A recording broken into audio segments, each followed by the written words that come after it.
Now, I don't know about all of you, but I've always thought of the 911 Turbo as the practical man's exotic car. So today we're going to head out and see what sort of fuel economy you can realistically expect cruising on the highway.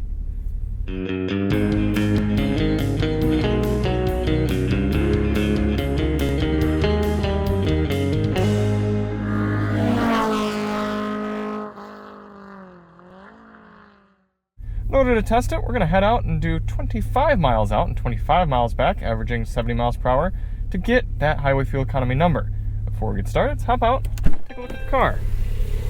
This absolutely beautiful 2021 Porsche 911 Turbo S. This thing is just ridiculously fast and so nice inside. It's a joy to drive in just about every sort of driving situation. But today, we're going to put it out on a little bit of a highway cruise and see what sort of fuel economy numbers we can get. Now, of course, if you do want to see more interesting stuff on the car, check the links in the description. We've got sound system tests on the Burmester audio system.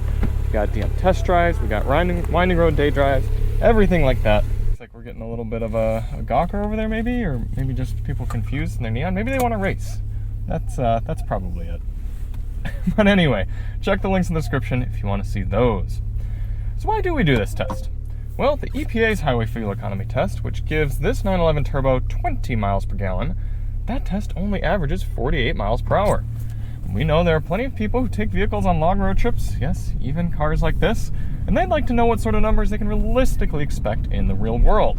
Not only that, but German cars often do better on real-world tests like this at higher speeds than they do on the EPA test, probably because they're tuned to cruise on the Autobahn. So in order to test it, we're going to head over to the gas station here, fill up, go out and do 50 miles. Typically we do 100 miles, but considering this thing is going to be thirsty for premium fuel, we are going to limit it to 50. That should give us enough of a reading. We're going to head out and do those 50 miles, come back, fill up at the same pump using the same 3-click fueling method, and get our result. A few things to note for today. Outside temperature is 71 degrees Fahrenheit. There is a little bit of water on the road. Hopefully we don't get any more rain, but it is possible. We only have a limited amount of time with the car, so we've got to work with what we got. We are also going to be running the climate control at 73 degrees auto. Now, yes, this will probably use the air conditioning, but that's how people travel in the real world, and without it, we would roast. So, let's hop out and fill it up. Now, it isn't often that we ask for likes and subscribes here on Daily Motor, but considering we're filling up a thirsty, exotic car that requires premium fuel, take a minute and consider liking and subscribing. Help us out a bunch. 11.506 gallons going in for our initial fill. Before we actually start the engine, we're going to reset our GPS, and we're going to reset the car's trip computer, and we're ready to begin. There are a few different drive modes in the Turbo S. You've got wet, normal, sport, sport plus, and individual. We're going to do the test in normal. We're going to take it nice and easy over to the highway. It's about half a mile away. Pick up the test from there. The goal of this test isn't to hypermile. We're not trying to get the best possible fuel economy result, but rather a realistic number for this car. In order to do that, we're getting up to highway speed here at a decent pace. We're going to set our cruise control to a GPS indicated 73 miles per hour. This should allow us to average 70 over the whole test. Looks like we're about 2 miles per hour over the GPS according to the vehicle's speedometer. Settling right in here. Certainly a sports car style ride, but this actually does filter out the harsh bumps pretty well, especially when you have the adaptive suspension on soft. Cruising nicely in 8th gear, about 1600 RPM at 73 miles per hour. Alright, well, we're going to continue on with the test out the sound system. If you do want to see that test, check the link in the description. We also have a members only sound test, so we'll be recording some music requested by Daily Motor members. We'll catch up with you at the end of the test. In the meantime, enjoy this time lapse of the entire trip.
into the highway fuel economy test here in the Turbo S.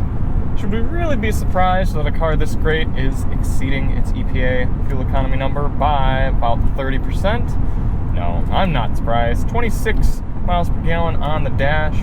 We have averaged just under 70 miles per hour, coming at a 69 mile per hour average as of now. No big surprise either that this is a plenty fine highway cruiser. You do have a decent amount of road noise. I'll be quiet for a sec so you can hear it. So yeah, like I said, you hear the road noise through the tires, but engine noise virtually non-existent and not too bad with the wind noise either. So we're going to get back to the pump, get around these slow Ford Fusions that tend to populate our highways, and fill it up, see what sort of number we calculate. 2.016 gallons going in.